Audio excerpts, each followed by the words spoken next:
আসসালামু আলাইকুম রহমতুল্লাহ ভিউয়ার্স। আমি মোহাম্মদ ইউসুফ মুসায়েদ আবদুল্লাহ আল সায়ের স্টেট কুয়েত থেকে আপনাদের সবাইকে জানাচ্ছি শুভেচ্ছা।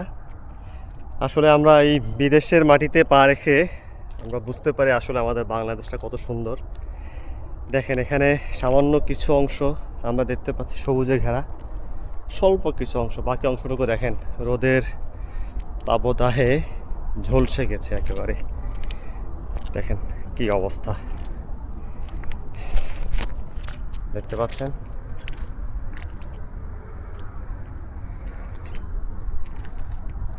এখানে কিছু আমরা দেখতে পাচ্ছি উদ্ভিদে একেবারে ধ্বংসের পথে, হালকা ফুল দেখতে পাচ্ছি এখানে। দেখেন কি অবস্থা, একেবারে শুষ্ক, ঝলসে গেছে পুরো। বৃক্ষরাজি যা আছে সব ঝলসে গেছে। দেখেন সবুজে ঘেরা অল্প কিছু অংশ আপনি পেতে পারেন এখানে। আসলে এই বিদেশের মাটিতে এসে বোঝা যায় যে আমাদের বাংলাদেশটা কত সুন্দর। আমাদের চিরসবুজ বাংলাদেশ যে আসলে পৃথিবীর সবচেয়ে সেরা দেশ, সেটা আবহাওয়াগত দিক থেকে, জলবায়ুগত দিক থেকে, সব দিক থেকেই সেরা বলতেই হবে। আসলে এই দেশের প্রতি ভালোবাসাটা বেড়ে যায় যখন আমরা বিদেশের মাটিতে থাকি। বিশেষ করে সেটা যদি হয় অ্যারাবিক কান্ট্রি, গালফ কান্ট্রিগুলো হয়, তাহলে তো কথাই নেই। দেখুন কি অবস্থা।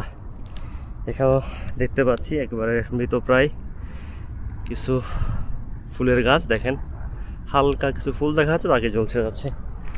দেখেন কি অবস্থা। এখানে আমাদের বাঙালি কিছু ভাই চেষ্টা করছিল ওই দূরে দেখেন টিনের পাশে সিম গাছ লাগানোর জন্য। দেখেন একেবারে ঝলসে গেছে। আসলে আমরা অনেক অনেক সৌভাগ্যবান যে আমরা বাংলাদেশে জন্মেছি। বাংলাদেশের প্রতি ভালোবাসা আমাদের আসলে আমরা বেশি বেশি ফিল করি যখন আমরা আসলে বিদেশের মাটিতে থাকি আর কি। এই অ্যারাবিক কান্ট্রিগুলোতে একটা ঘাস উৎপন্ন করা, সবুজ ঘাস দেখতে পাওয়ার জন্য কত পরিশ্রম, কত কষ্ট, আসলে সেটা বলে বোঝানো যাবে না। আপনারা দেখতে পাচ্ছেন কি পরিস্থিতি এখানে। দেখেন আমার পিছনে একটা পাহাড় দেখতে পাচ্ছি। দেখেন আমরা চিরাচরিত নিয়মভাবে আমরা দেখি যে সবুজে ঘেরা পাহাড় একটা অনাবিল আনন্দ আমরা উপভোগ করি। আসলে দেখেন এটা পুরোটা একটা পাহাড়ের চূড়া দেখতে পাচ্ছি। দেখেন সম্পূর্ণভাবে পাথরের।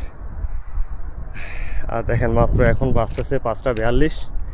রোদের যে একটা তাপদাহ এখনই শুরু হয়ে গেছে।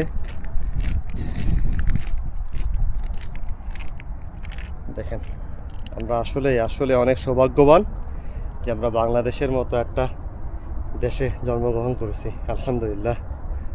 ওকে ভিউয়ার্স, আজকে এই পর্যন্তই। আসসালামু আলাইকুম রহমতুল্লাহ।